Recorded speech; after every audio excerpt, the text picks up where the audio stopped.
Hey friends, it's Tomer, and we just got the fourth and final Modern Horizons 3 Commander Precon. I forgot its name. This is a Jund graveyard deck focused on milling with a special focus on the Tarmogoyf creature type, which is an old graveyard-based creature type that even saw play in Modern long ago. So in this video, we're going to check out the full deck list, starting with the 15 brand new cards exclusive to the Precon, and then the rest of the reprints, and then I'm going to give my overall closing thoughts on the deck as a whole. But before we begin, two quick reminders. First, if you like this sort of content, be sure to like and subscribe. And secondly, if you want to pre-order these sweet new precons, you can do so over at our sponsor, cardkingdom.com/MTG Goldfish. Alright, we begin with the face commander, Disa the Restless. This is a 5-mana Jund 5/6 legendary creature human scout, and it says whenever a Tarmogoyf permanent card is put into your graveyard from anywhere other than the battlefield, put it onto the battlefield. And whenever one or more creatures you control deal combat damage to a player, create a Tarmogoyf token. Now, I find it kind of weird that Disa doesn't explain what a Tarmogoyf token is, because at least in theory, Commander Precons are aimed at newer players, and newer players certainly don't know what the heck a Tarmogoyf is. So for those who don't know, Tarmogoyf was a very powerful creature way back in the day, in early days of Modern. There was an entire deck kind of built around it called Jund, and it was a nice mid-range deck, and it was a powerhouse in Modern for a very long time. And Tarmogoyf is a 2-mana green Tarmogoyf that says its power is equal to the number of card types among cards in all graveyards, and its toughness is equal to that number +1. So the more card type variety in the graveyards, the larger this creature becomes, and it can easily become like a 4/5 or a 5/6. And that used to be a really great rate in Modern back in the day for a 2-drop, but power creep is going to power creep, and Tarmogoyf is just no longer strong enough. So while Commander Precons are largely aimed at trying to get newer players into the format in an accessible way, Disa the Restless, I think, might be an exception, where Wizards of the Coast is trying to aim at like old school boomer Jund players who have their Jund deck just foiled out, blinged out somewhere on a shelf collecting dust, and they're telling them, hey, you know, you can still play your Jund cards.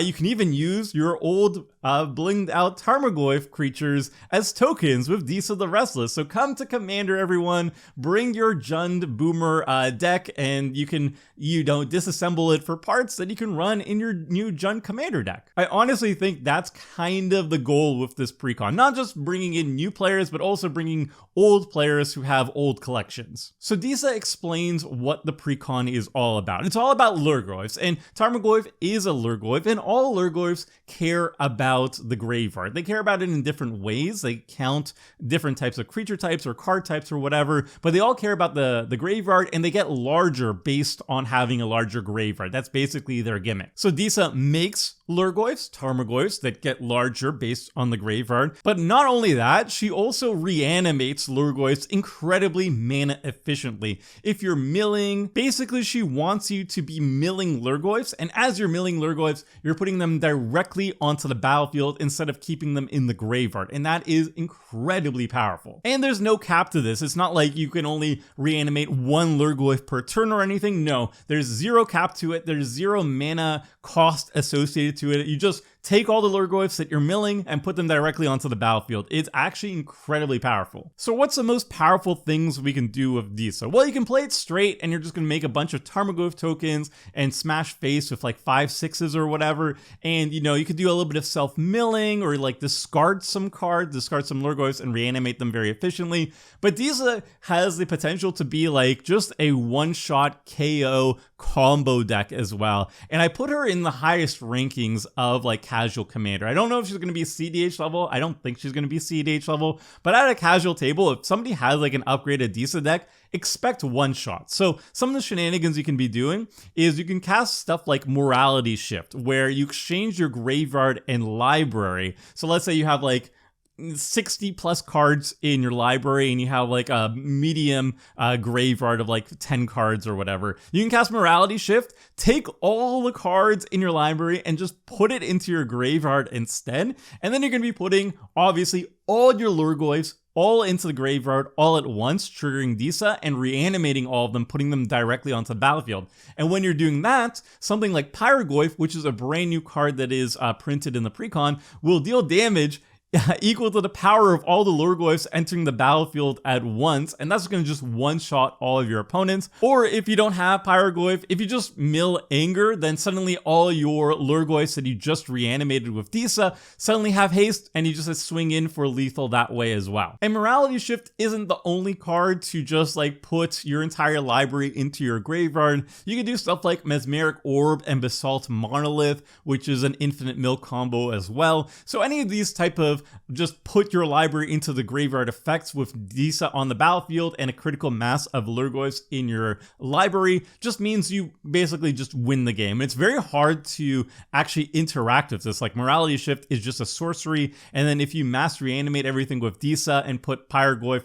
plus other Lurgoyfs onto the battlefield, it's kind of GG. Your opponents need to have an instant speed removal spell for Disa before you get to mass reanimate everything, or like a counter spell for the Morality Shift, something like that. So it's actually a really easy win condition to just auto win the game. It's a little bit too easy for my taste, but if you want a high-powered Jund Boomer Lurgoyf deck, Disa can actually pull it off very well. Now, the secondary commander is Koram the Undertaker. This is a 4-mana Jund 0/5 legendary creature human warrior, and it says it gets plus X plus O, where X is the greatest power among creature cards in all graveyards, and when it attacks, each player mills a card, and during each of your turns, you may play a land and cast a spell from among cards in graveyards that were put there from libraries this turn. So unlike Disa, Koram doesn't care about Lurgoyfs at all. So if you're looking for just a more generic style of Jund, Millim, graveyard value, big creatures style play without the Lurgoyfs necessarily, then Koram is a nice secondary commander that you can put into the command zone and upgrade the deck, maybe swap out the Lurgoyfs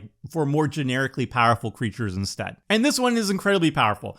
It becomes a really huge threat all by itself. It mills, which is just a nice engine to get the graveyard synergies rolling. And also, it's incredible card advantage too, because you get to play a land and cast a spell basically every single turn. You just like attack with Koram, and you're most likely going to be milling a lane from somebody and having a non-land spell to cast from somebody, because you can be casting spells and playing lands from your opponent's graveyards, not just your own. So for 4 mana, this is a huge beater, it's a mill engine, and it's a very, very powerful card advantage engine. So the strongest things you can be doing with Koram, obviously, Koram itself, its mill effect is like, it's okay, but it's not like super strong. So you want to supplement that with other really powerful mill engines. We already mentioned Mesmeric Orb, but it is the strongest option available.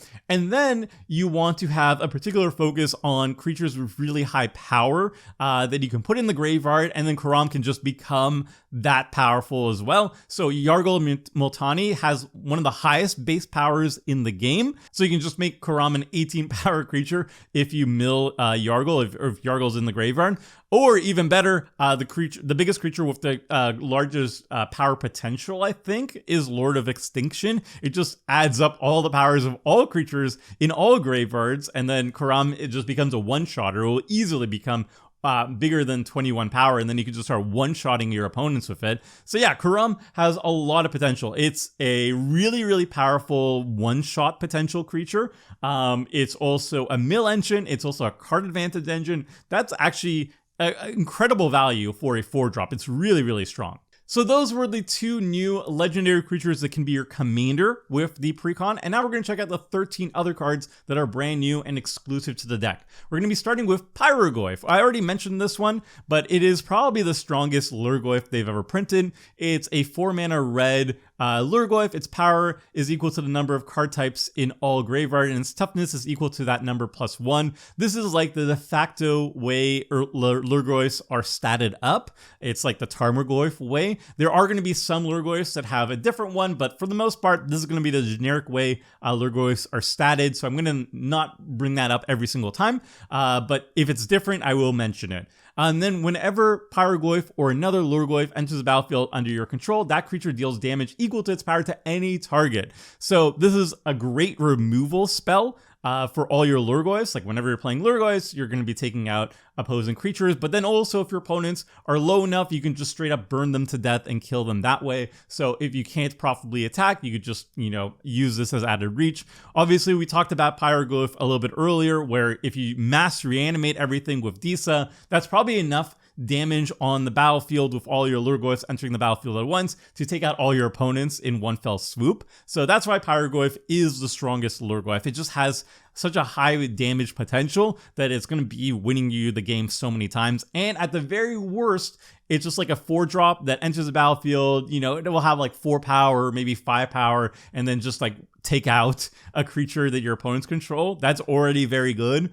So yeah, its power floor is very high, and its power ceiling is incredibly high. It just wins you the game. Next, we have Barogoyf. This is a 3-mana black Lurgoyf Death Touch lifelink. It has a Tarmogoyf stats to it, and whenever it deals combat damage to a player, you may mill that many cards. If you do, you may put a creature card from among them into your hand. So it's a 3-drop. It's very large. It has Death Touch lifelink, so it's going to be gaining you life as you're, you know, smashing in or blocking or whatever. And then when it deals combat damage, it's a mill engine, which is really important. It's going to mill like 4+ cards every single time you're doing that, which matters for Disa and matters for Karim. It doesn't matter which commander you're running. And then you also generate card advantage. There's recursion. You get to put a creature card among the milled cards into your hand. So it's card advantage, it's a mill engine, it's a Lurgoyf, it's a big beater, it gains you life.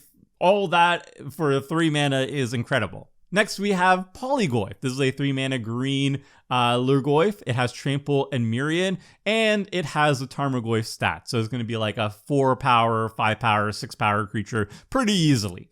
And it has Myriad, so it means that when you're attacking, you're going to be attacking each of your opponents with a token copy of it, and it has Trample. So this is just a straight up big beater for the deck. It just does a lot of damage. It probably has the highest damage potential for a creature in the deck for the 3-drop that it costs. It's very cheap to cast. So yeah, this is a finisher. It's a beater. It's just a good creature. Next, we have Tarmogoyf Nest. This is a 3-mana green Kindred enchantment Lurgoyf Aura. It has Enchant Land, and Enchanted Land has pay 2 mana, 1 in green, and tap it, create a Tarmogoyf token. So the interesting thing about this one is it's a Kindred enchantment. It counts as a Lurgoyf. So it counts as a Lurgoyf permanent. So Disa can actually reanimate it. So if you're milling Tarmogoyf Nest, Disa can actually reanimate it, put it onto the battlefield, enchanting a land, and then you just continually make Tarmogoyf tokens off it. It's very cool. I wouldn't run it outside of a Lurgoyf deck, but like obviously in the Lurgoyf deck that cares about Lurgoyfs, just an enchantment that very cost efficiently makes a bunch of Tarmogoyfs all the time and can be cheated in for free with Disa is just really powerful. So those are all the new Lurgoyfs. We have also other cards that fit the Precon but just aren't Lurgoyfs. We first have Gluttonous Hellkite. This is an XX black, red, green 3/3 creature dragon. When you cast a spell, each player sacrifices X creatures. Gluttonous Hellkite enters the battlefield with 2+1/+1 counters on it for each creature sacrificed this way, and it has flying and trample. So this is a really cool twist on the Devourer mechanic. Instead of devouring just your own creatures, you get to devour everybody's creatures, which is very, very cute.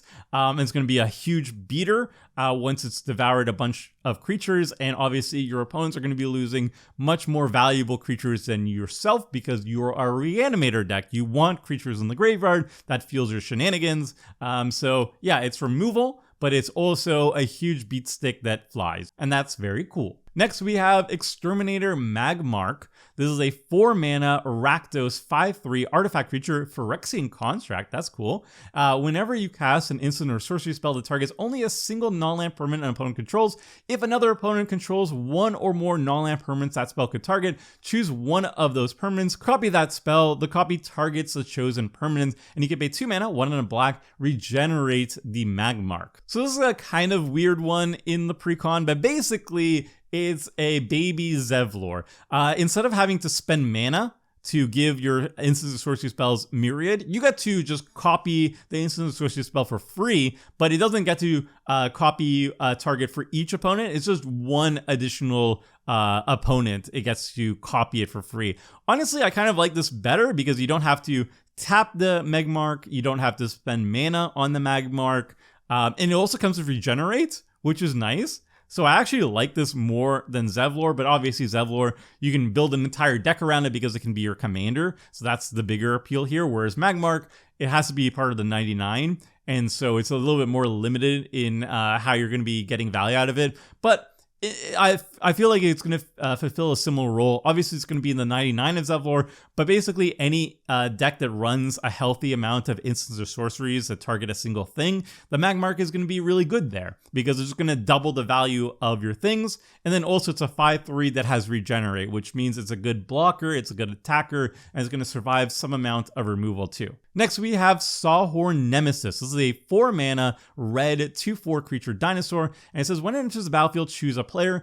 If a source would deal damage to the chosen player or permanent they control, it deals double that damage instead. So this is a dinosaur, not a Lurgoyf, and it's a very almost political damage doubler. It basically says one opponent is going to be screwed as long as the dinosaur is on the battlefield, because not only are you going to be dealing double damage to that player, but also all your opponents can deal double damage to that player too. So if there's an arch enemy at the table, you can actually use this as a political type of card where you kind of just say hey, that person's way ahead. I'm going to choose that player with the nemesis. Now we can all just take out that player before they take over the game or whatever. But even if you're not doing that, for 4 mana, deal double damage to target player and then just swing out and kill them is a really strong play pattern, you know? So this card is obviously kind of like a miniature Saskia effect, and it's really good here. It's good in basically any aggressive I want to attack style deck because it just doubles the damage. It's also good in burn style decks too, if you want to be burning out a specific player. And then it's also a dinosaur, so you can throw it in your Gishath deck or whatever dinosaur kindred deck you have. So yeah, really, really powerful card, very mana efficient at what it's doing. Next, we have Bloodbraid Challenger. So it's the upgraded Bloodbraid Elf. It's a 5-mana Gruul 4/3 creature elf berserker. It has Cascade and Haste, and it has escape cost of 5 mana. Exile 3 other cards from your graveyard. So hard casting this is not super exciting. It's fine. 5 mana, you get to Cascade, so you get 2 spells worth of value by casting it, and it's a 4/3 with Haste. That's fine, but the real draw of this card is escape cost. This is a self-mill deck. You want to be milling Bloodbraid Elf instead of just casting it all the time, and then you're going to have a stocked graveyard, not just of Lurgoyfs, but other type of lanes or creatures or whatever things that you don't really care about that you can exile for free. And then this is essentially card advantage. You get to escape it from the graveyard. It's not a card in your hand. You're not wasting a card in your hand. You're just casting it as a free card from your graveyard at any given time. You're exiling a bunch of cards that you don't really care about, and then boom, you're cascading, so you're generating card advantage and swinging in with a 4/3 this. So yeah, this card is fantastic in its self-mill deck. It's just free value basically. Next, we have Infested Thrynax. This is a 5-mana Golgari 4/4 creature lizard. It has flash, and when it enters the battlefield until end of turn, whenever a non-token creature you control dies, create a number of 1/1 green sapperling creature tokens equal to that creature's power. So this is another old school callback. It's Sprouting Thrynax, but just the 2024 multiplayer version of it. It basically works as, in this precon at least, as board wipe protection. Your Tarmogoyfs, your creatures, they're all really, really big. So if somebody board wipes and you have 5 mana up, you can flash this in, and then, yeah, all your creatures die, but then you get that many sapperlings on the battlefield, and then if you get to untap with them, you probably get to swing in with all your sapperlings and win the game anyway. So a board wipe isn't a guaranteed way to stop you. But outside of the precon, things get even nuttier if you put it in an Aristocrats deck where you can control the sacrifice, and you can just sacrifice your entire board for maximum value. So for example, in a Aristocrats deck that can run the Infested Thrynax, you can sacrifice your entire board to Worn Soul Trader and make that many sapperlings and sacrifice those as well, and then you just have a butt ton of treasures while also draining out the table of Zulapur Cutthroat. And if they're not already dead by the Cutthroat, then your army of freaking treasures will probably get the job done as you sacrifice them to cast a billion other spells and win the game that way. So yeah, Infested Thrynax it's good in this precon, but it's absolutely nuts in a Golgari-based Aristocrats deck. It's going to really pop off. Next, we have Broodmate Tyrant. This is a 7-mana Jund 5/5 creature dragon. It has flying, and when it enters the battlefield, create a 5/5 red dragon creature token with flying, and it has an encore cost of 8 mana. And what encore means is basically if it's in the graveyard, you can pay 8 mana. you exile that card and you make a token copy of it for each opponent you control. So let's say if you have 3 opponents, then you make 3 token copies of the Broodmate Tyrant. They must attack, and they must attack different opponents. So you make, if you have 3 opponents, you make 3 token copies of the Tyrant. They have haste, they must attack. You attack them, and then they get exiled at end step, I think. End of combat or end step, I'm not quite sure. But the cool thing is that each of these token copies that you make with the Encore ability are all going to come in with 5/5 red dragon creature tokens. So this is a cool callback to Broodmate Dragon, which actually was like a standard powerhouse way back in the day. But obviously this is scaled up for multiplayer. Hardcasting the Broodmate Dragon is actually like bad. Like the Broodmate Tyrant, a 7 mana 5/5, make 2 5/5s on the battlefield or whatever, is not good. But the Encore cost is so powerful. It just puts so much power onto the battlefield. So this is the type of card where you actually don't want to hard cast it, just like the Bloodbraid Champion. You want to self-mill it. You want to self-mill it, you want to discard it, and then you want to cast it from the graveyard with the Encore ability. So the Encore ability is what makes this card good, not the hard cast ability. Moving on, we have a new Tempting Offer card. This is Tempt with Mayhem. This is a 3 mana red instant that says Tempting Offer. Choose target instant or sorcery spell. Each opponent may copy that spell and may choose new targets for the copy they control. You may copy that spell once plus an additional time for each opponent who copied the spell this way. You may choose new targets for the copies you control. So this card is weird. I want to say this card is incredibly powerful because I find most of the Tempting Offer cards incredibly powerful, but this one is definitely the most situational of the bunch. Like, let's say you want to copy a Swords to Plowshares or something. You don't want to be tempting offering this type of card if you have creatures on the battlefield, because then your opponents can like choose to copy it and then start exiling your own creatures, which kind of sucks. But if you have just like a powerful spell like Big Score, for example, copying it with Tempt with Mayhem is very powerful, and then sure, your opponents get a copy of it, but you get like way more card draw and way more treasures than any of your opponents. So depending on what you're copying, this card can be really, really powerful. It's weak if you're trying to copy like removal spells and you have creatures on the battlefield that you don't want removed, but basically anything else that is just like a value instant or sorcery is going to be really good to copy, especially like if your opponents are casting something really high value, or like a Cultivate, or like just like a Rampant Growth or something. It would be great to copy it with Tempt with Mayhem. So I think this card is actually like really, really powerful, but I need to play it a couple times to see just how powerful it really is. And then obviously its best case scenario is in like a Spellslinger deck, not the Precon, but like a Spellslinger deck that's all about instants or sorceries. This is going to get more value out of it. If you have any Magecraft cards, every single copy that you're making with Tempt with Mayhem, if people take you up on your offer, that's just extra value for you and no extra value for your opponents. So that's like the ideal scenario. So yeah, I think this card is really, really strong. One of the strongest new cards in the Precon.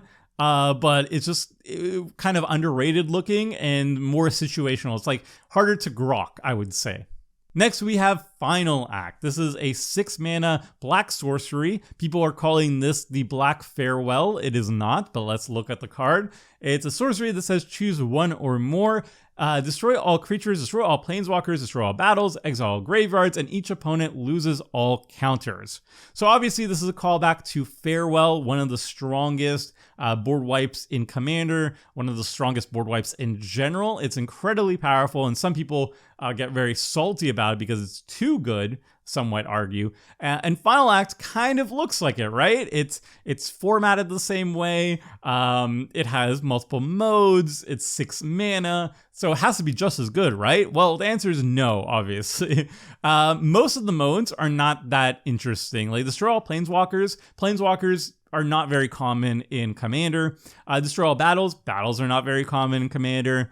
Destroy all creatures and exile all graveyards. Those are obviously, you know, pretty powerful, but interestingly enough, Farewell exiles all creatures, and this one only destroys all creatures. And the difference means that if your opponents have indestructible, then you're not destroying them, right? Or they even have regenerate. You can't destroy them with Final Act. That kind of sucks. It's like, yeah, you can destroy all creatures and exile all graveyards, but that's not the same effect as just exile all creatures. And even if you do destroy all creatures, if your opponents have powerful death triggers, they still get them, as opposed to when you exile the creatures, they don't get their death triggers. So that's much worse. And then each opponent loses all counters. Like, that can be kind of useful if you are in a meta with opponents who are running like energy decks, for example, or experience counters. But that's also quite rare. That's about as rare as seeing Planeswalker decks, in my opinion. So the modes are less useful, generically useful than Farewell, and then just destroying creatures versus exiling creatures is much worse. And then, you know, exiling all graveyards, it's the same mode, so that's good. But yeah, it's just a much weaker card. It's just much weaker. I probably wouldn't run it in my black decks unless I was in a meta with like a lot of experience counter decks and a lot of energy decks, basically. It's a good meta call for those type of decks, but outside of that, probably wouldn't run it. And the final new card is Siege Gang Lieutenant. This is a 4-mana red 2/2 creature goblin as Lieutenant. At the beginning of combat on your turn, if you control your commander, create 2 1/1 red goblin creature tokens. Those creatures gain haste until end of turn, and you can pay 2 mana, sacrifice a goblin. Siege Gang Lieutenant deals 1 damage to any target. So this is kind of like Power Crept Siege Gang Commando. It's a lieutenant. It just works a little bit better when you have a commander on the battlefield, obviously, and it's a lot worse when you don't have your commander on the battlefield. This card is like okay in the Precon, but obviously it was made for goblin decks, right? Like if you have a Krenko deck, for example, you're salivating at the Siege Gang Lieutenant because you could like play Krenko, and then on your first combat of your turn, you get to make 2 additional goblins for free. It's even a sack outlet. The sack outlet is not very good because it costs 2 mana every single time you're activating it. That's not the point. The point is that the first time you have Krenko on the battlefield and this on the battlefield, you make 3 goblins. So that's 3 more goblins you're making every single time you're activating Krenko. And then each additional turn that your opponents get to survive, or you get to survive, you get 2 more goblins for free. So that's the whole point of this. Yeah, it's good for goblin decks. It's okay in the Precon. All right, now let's check out the reprints, starting with the top 4 most expensive cards. And disclaimer, as always, first of all these card prices are going to go down significantly once these Precons are actually released, because there's going to be a much more supply flooding the market. And secondly, the card images are not going to be the same ones that you're going to be seeing in the Precon when you open it. They're all going to have the commander set symbol that is appropriate for the deck, and they might also feature different card art. So this is just like a generic card image to show you what the card is, but it's not the same one that's going to be in the Precon. All right, so we're going to look at the top 4 most expensive cards. The first one is Reaver Cleaver. It's a card that I always think I'm going to be adding to my decks, but then I never do. But it is, you know, quite expensive, so it's a nice reprint. Selvala, Heart of the Wilds is an exceptionally powerful card that I'm more excited to play and get my hands on if the price goes down low enough. Arcana Cruelty is just a fan favorite in terms of a reanimation target, one of the best reanimation targets in the game. And then we have Maskwood Nexus, which is another really great card, especially in here, because, you know, it turns all your other creatures into Lurgoyfs. And there's not that many Lurgoyfs in the deck, weirdly enough. There's like a couple of them, but then there's a lot of these like non-Lurgoyf creatures. So if you want to have maximum value out of Disa, having like a Nexus on the battlefield is a great way to do so. Then we're going to check out the rest of the reprints, starting with the creatures and then moving on to different card types. And we're starting from the lowest mana value to the highest mana value. Okay, the first one, it's very hard to read because of a Secret Lair card. It's kind of unfortunate that my slider brought this one up of all of the card images, but it's like Noble Hierarch. It's 1 mana creature that's like a 0/1 exalted, and it taps for Jund colors, like either green, red, or black. And yeah, you can't read that from the Secret Lair, unfortunately, because yay, Secret Lairs, but that's what it does. Citrus Supplier is a $2 uncommon, so it's like one of the best uncommons ever printed. It's like a huge mill engine, one of the most efficient ways of milling 6 cards in your deck, while also having like sacrifice energy and stuff, and it's a zombie. Super relevant, so awesome to see here. Accursed Marauder kind of just power creeps out Fleshbag Marauder straight up for 2 mana. It's doing the same thing as 3 mana, except even better because your opponents can't sacrifice like a random token creature. They have to sacrifice an actual creature. That's fantastic. Steve is back. You gotta love Steve.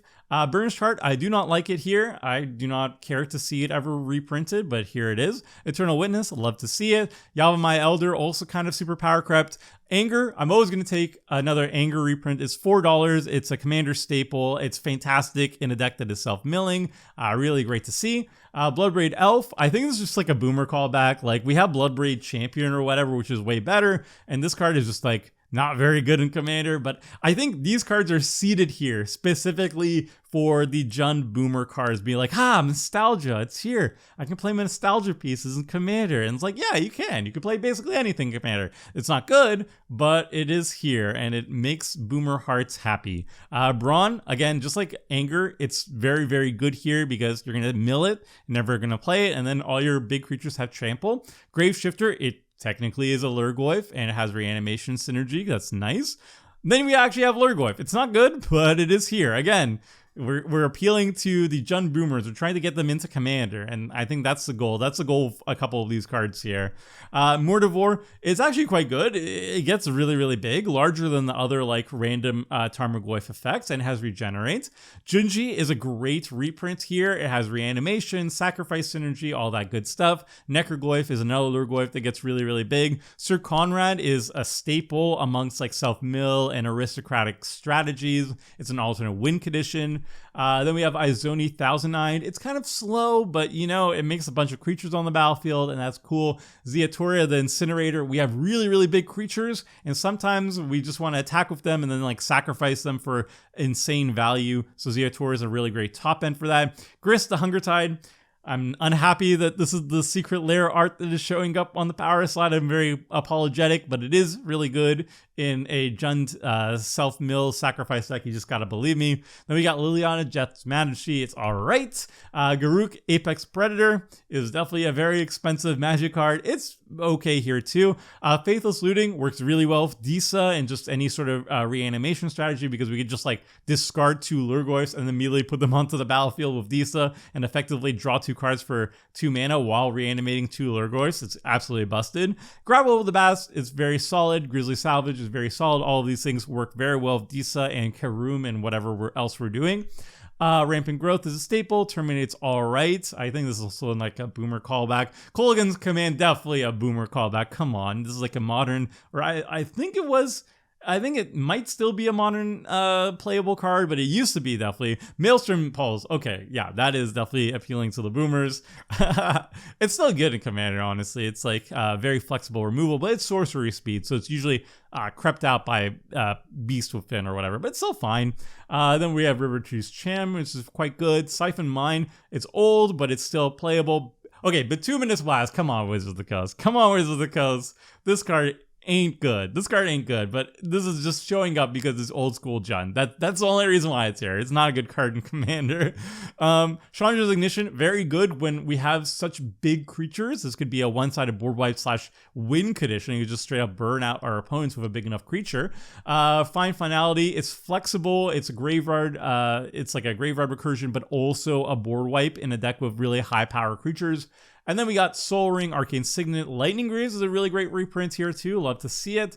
We got 2 Talisman. Talisman of Impulse, Talisman of Indulgence. Oh, sorry, 3. Talisman of Resilience. That's nice to see, I guess. I mean, it's not very good in a green deck. We could just replace these with like Farseeks and like 3 Visits effects and it would be just better. But whatever, they're fine. Altar of the Goyf, it's a Lurgoyf Kindred artifact, which is nice, and it does, you know, things that Lurgoyfs do like. It's 5 mana, so it's not great or anything, and it's not like a creature, but we can just cheat into play for free with Disa, so that's always like the silver lining with these type of cards. Deathreap Ritual is just nice passive card draw. Deadbridge Chant used to be very popular when I started playing back in 2011 Commander. I never thought it was very good because it's kind of like RNG and it's very slow even back then. But it is a cool callback. Then we got the lands: Canyon Slow, Canyon Slew, Canyon Slough. I've heard that word 1,000 different ways. Let me know in the comment section how you pronounce it. I have no idea, but it's a fine land. Cinderglade is a fine land. Command Tower is good. Dakmor Salvage has a lot of synergy in the deck because you can dredge it. Hopefully, you know, milling some Lurgoyfs and getting it into the battlefield for free with Disa or whatever. Demolition Field, love this card. Want to see it reprinted all the time. It's one of the best lanes that can take out a non-basic land. most efficiently. Evolving Wilds is fine. It's not really good in most decks, but in a deck that is a Lurgoyf deck where it counts every single card type, this is a very easy way of putting a land into the graveyard to pump up your Lurgoyfs, which is nice. Exotic Orchard is very good. Forgotten Cave, I think, is the same reason as Evolving Wilds, is you can cycle it and put it into the graveyard. Keswick Wolf Run is a nice finisher for any big stompy deck. Mossfire Valley is fine. Mirror Landscape is fine. Path of Ancestry, very good. Raging Ravine is fine. It's another old school Boomer Jund appeal over here. It's like not good, but it's like, you know, it's a callback. River Outlook is also good. Savage Land is good. Shadowblood Ridge, Sheltered Thickets, Molding Marsh, these are all fine lands. Tainted Peak and Tainted Wood, I feel there's probably not enough swamps for these cards to be very efficient, but, you know, they're fine, I guess. Then we got the temples. Wizards of the Coast loves throwing in the temples in the land bases. It's fine. We got 3 of them. Terramorphic Expanse, Tranquil Thicket. The Twisted Landscapes, the landscape cycle is also here, and they're also fine. They're not, like, great. And then the last non-basic is Viridescent Bog. I will say overall, the land base is quite disappointing, especially at the price point that they're selling this Precon. I think you should be putting all the Battle Ball lands that can fit in a deck into all the Commander Precons. I think there's no excuse not to. We could have put in more like Pain lands, more things that are just untapped lands that tap for mana fixing. I think those should all be in there. So yeah, it's a little bit disappointing in terms of the lands, but for the rest of the cards, I think they're very, very powerful. Closing thoughts, I have mixed opinions to this. I think being Jund Graveyard Lurgoyf focus is really cool. I think doing a throwback to like Boomer Jund is also really cool, and it's a smart way to possibly get some more people playing Commander, not just new players, but maybe like old returning players. My only complaint is I think that the Commanders are just a little bit too powerful in terms of if you upgrade the decks, they're going to take over games way too easily by casting a single spell. Like for Disa, you could so easily put your entire library into the graveyard and then you just win the game on the spot, and that's not very exciting for me.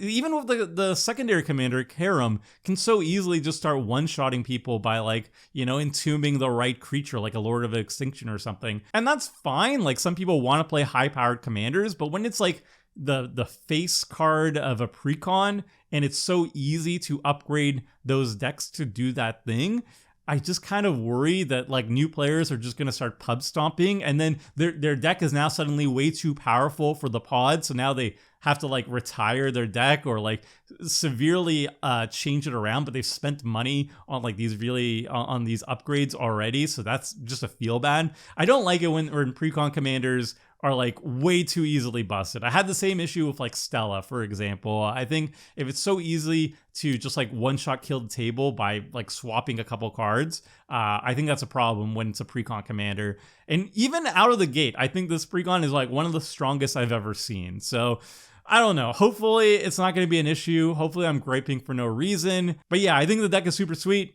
I like it. I think it is cool. And I hope you like it too. And I hope you like this video. So that's all 4 of the Precons previewed.